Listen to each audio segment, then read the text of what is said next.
I was wrong. Just like everybody else, I thought the Warforged AR is the best AR in Season 2. But what if I told you the best mid-range weapon to play in Season 2 is actually the Nemesis AR? What if I told you you should drop the Warforged AR right now and completely switch over? In order to convince you, we will go over 5 main questions. First, why is the Nemesis better? Second, why is nobody playing it then? Third, should I play it? And more precisely, fourth, when should I play it? And lastly, to improve your Nemesis gameplay as much as possible, fifth, how should I play it? My name is TSK, I come from a different VR called Run Royale, where I stood on top of the EU leaderboards on rank 1 for years, won many tournaments, recently switched to Fortnite, and this channel is all about learning Fortnite Zero build in depth, finding the new meta before anyone else does, and simply getting as good as possible at Fortnite. My goal is to become the best together with you guys. Let's begin with the most important question first. Why is the Nemesis better, or what can the Nemesis do better? For this, we will directly compare the Nemesis AR to the Warforged AR. To make it simple, I took the highest rarity Nemesis AR and the highest rarity Warforged AR. As you can see, DPS is highly in favor of the Warforged AR, with the approximately 50 DPS difference here. However, single shot goes to the Nemesis on all rarities and on headshot too, as well as structure damage from a build player. Fire rate is on the side of the Warforged AR. However, this is actually a plus for the Nemesis, because this kinda evens out the magazine size, meaning both weapons shoot approximately for the same time, while the reload speed is heavily in favor of the Nemesis here. Recoil, it says it's better on the Warforged AR, but it is not, because again, the fire rate is slower on the Nemesis, meaning the recoil happens less often, and this is super noticeable for sure. Additionally, something almost nobody even knows is that the Nemesis hipfire is surprisingly good. I mean, surprisingly good. Even on right rarity, I one-clip people in close range on drop fights with this. It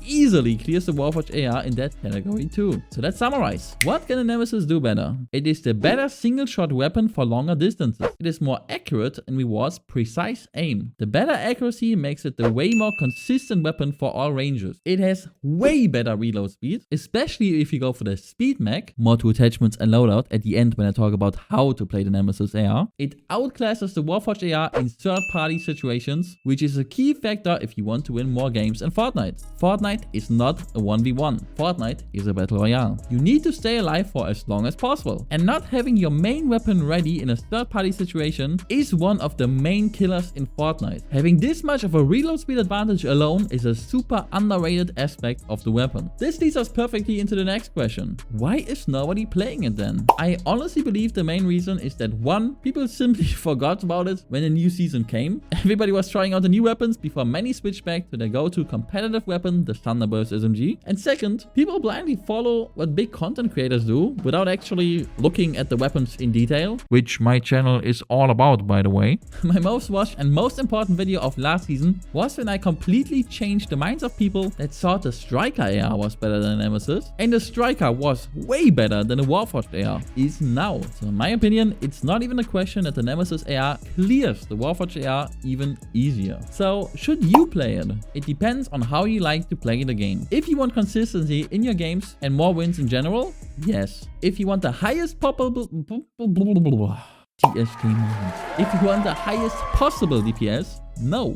But what really is the goal? What does your weapon need to do? It needs to make you win fights consistently. Being able to react to third parties and also being more accurate, meaning your bullets don't randomly miss as much as with the Warforged AR, are 2 factors that you simply can't ignore. More precisely, when should you play it? When you find it in a decent rarity. Especially if you find one on blue rarity or higher that comes with a hollow sight equipped. This is, in my opinion, the best ground loot weapon you can find in the game. God chest will be your best friend for finding high rarity Nemesis ARs, but to be honest, it's not rare at all. If you really want one and can't find it, kill Poseidon in Reckless Railways. He drops a blue one. And of course, most importantly, how should I play it? Let's talk loadout, attachments, and strategy. I think at this point of the season, pretty much everyone made the switch to the Gatekeeper shotgun, and for good reasons. It is more consistent and does more damage than the other 2. I don't think there's much of a competition for the shotgun slot. Mid-range will of course be our Nemesis AR, and long range, I'm still torn. Even after making an in-depth guide on the Hunter's DMR, the various nerfs on the sniper rifle and buffs on the DMR after, both still have their advantage. Maximum potential goes to the sniper rifle. Consistency definitely goes to the Hunter's DMR. Go with what you enjoy more here. For movement, I actually switched from shockwave grenades to airbending because airbending is actually good enough at pushing and disengaging too. Especially if you learn how to use the two super jumps as efficiently as possible. It's obviously better for rotating too, since you don't want to waste shockwave grenades for that, while airbending only comes on a cooldown. It's also borderline impossible to stop someone from getting away from you that's using airbending. I would bet we will see a nerf soon that cancels airbending if you take enough damage, because right now this aspect of it is the most broken one. And as I said before, evading third parties is ultra important, and airbending seems to be the king at evading third parties as of right now. Lastly, use any good healing or shielding item. My favorite right now are probably Chuck Splashes, if I do find enough, but mostly I'm running around with 3 big shields. Attachments. The hollow sight is my favorite optic. I tried going closer with the red eye, but I feel like you want to be using the Nemesis AR at a distance where hollow sight feels most comfortable. So a good rule of thumb, if you do feel uncomfortable when using the hollow sight, is to simply play a little bit further away. Don't forget, accuracy is our biggest strength in open gunfights, and for that matter, we need to be at a distance when the enemy starts missing shots due to their lack of accuracy. Don't only think of your strengths, think about your enemy's weakness just as much. More to that in the next point, strategy. Magazine, speed mag. I talked about it earlier, I really value reload speed a lot, especially on a weapon like the Nemesis that due to its low attack speed can basically shoot for what feels like forever anyways. You don't really get much value from a drum mag here. You do get a lot of value from the speed mag, so the choice is simple. Our underbarrel attachment will be the vertical foregrip to further play into our strengths. I've yet to really feel any improvement from using a speed grip. I wish they would buff it a little, but if you personally are in favor of using a speed grip, since it can on paper make your enemy miss shots due to the improved movement speed, go for it. But I personally am a big fan of simply reducing the recoil even further and build the Nemesis into an absolute laser, which is why I also, of course, go for the muzzle brake to further reduce recoil. With these attachments, you build yourself an absolute mid-range laser that can still be hip-fired super?